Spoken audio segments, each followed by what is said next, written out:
Okay, this is not going to be as scripted of a video, as researched of a video, but this is a question that has been burning in my mind for years, and the only time that I'm ever going to get to understand what this answer is if I share it on the internet so that you guys can also give me some proper answers. What came first in the universe of Genshin Impact? The game of chess or the shape of the Gnosis? Okay, hear me out. The reason why this is important is because the game chess exists in TEYVAT.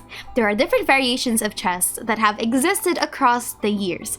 Diluc has invited the Traveler to play chess. There are variations of it from Liyue as well as Inazuma with shogi. And you also can see that the game chess has been used directly as an allegory to the Gnosis by Picrew. Now, this video isn't here to give you any answers, more so just to open this discussion because I'm very curious what everyone else thinks about this entire thing. Because the implications of having a game that is directly referenced by its own content and exist within that content is really, really interesting. It's like having a character that is based off of Zeus, but the god Zeus is also an actual thing in that universe. So the question that I really want to pose is, did the gods, or whatever god that created the 7 authorities, intentionally base the shape of the Gnosis on the chess pieces that already existed in the world of TEYVAT, as in humanity created chess first and then the gods were like, hey, I want to check this out, I want to take this idea? Or did humanity see the shape of the Gnosis at some point in their lives and decided, hey, I want to make a game out of it and I want to make the rules based on what I think the Gnosis can do as well as the elements of the gods?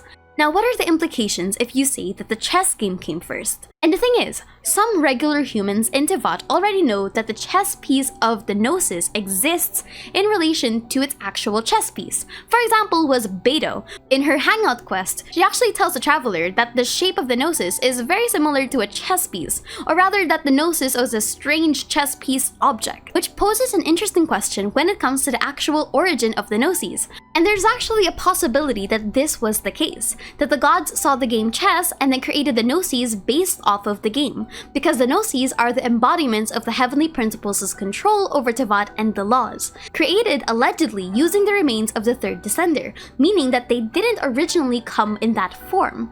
The Gnosis were created after the war with Nibelung. However, the question of this becomes, was humanity already present during Nibelung's great war of vengeance against the heavenly principles?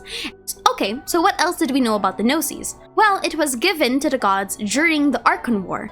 It is also allegedly the more advanced versions of the visions, and it suggested that visions began appearing around the same time as the Gnosis or after the 7 were already established. And it also implied in Neuvlet's story that the creation of the Gnosis came after the creation of humanity, meaning that it's very much possible that the game chess itself was already created before the Gnosis was established. This is also in support of the fact that there were already humans during the Archon War.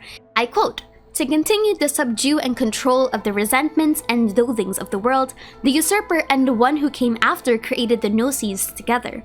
So it came to be that an order was made to be upheld, and thus did humanity come to only possess these 7 remembrances, and all fragments of the primordial were driven to devour each other," which is reference to the Archon War. From that day on, whenever a person's wishes reached the heavens, the 7 overseers of the material realm were duty-bound to grant them a gift. However, it's also very much possible that humanity saw these Gnosis and were like, okay, I kinda want to make a game out of this, and that they patterned the movements of the pieces in relation to the element or archon of that association, which also implies that humanity at some point in time knows what the shape of all of the Gnosis are. So for example, the person that created the chess piece, the queen, could have easily just seen the element animo and was just like, okay, element of freedom, element of moving around, sure, let's give it the freedom to move at any square that it wants, sans the L shape of a horse.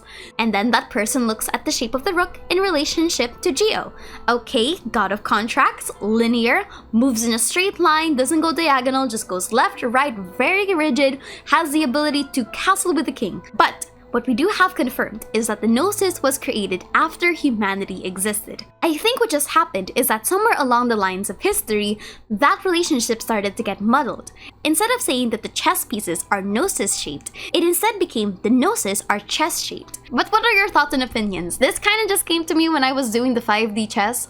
I will always find this really fascinating because there's a lot of chess allegories in Genshin Impact, especially in the lore, especially with the coming of Snezhnaya, which is one of the more fascinating stories that I'm really excited for, and as well as the mystery of the Gnosis. As much as I want to say and clown on this question actually led me into the rabbit hole of thinking of the creation of the Gnosis itself. Here's actually something interesting though that I found. The Gnosis's power is not connected to the actual throne or the existence of the 7 authorities, which is weird.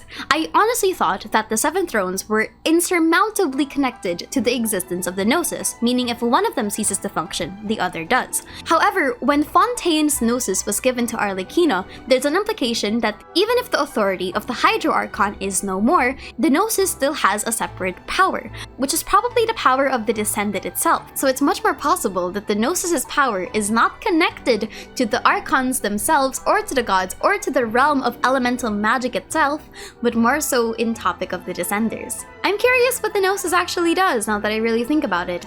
But yeah, what are your thoughts about this question? What came first in the world of Genshin? Also, by the by, a bit of an announcement. I am going back to streaming and making some more variety gaming content. I'm more interested in creating variety content right now as opposed to just being a Genshin content creator.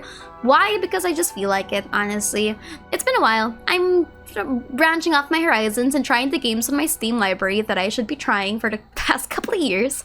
So I'm going to go back to streaming variety, not necessarily just Genshin, but Genshin is a big part of it because I do want to go back to Natlan and Snezhnaya when it comes out. Anyway, check me out on twitch.tv/livewithaster. To those that are coming back, welcome back. It's been a while. And to those that are just coming here, welcome aboard. Time to see a shit show. I usually will stream on Wednesdays and Fridays, GMT+8, but I'm just going to post here if I'm going to suddenly turn on my stream to do some random things. Anyway, my name is Aster, and thank you for chilling with me. Bye-bye!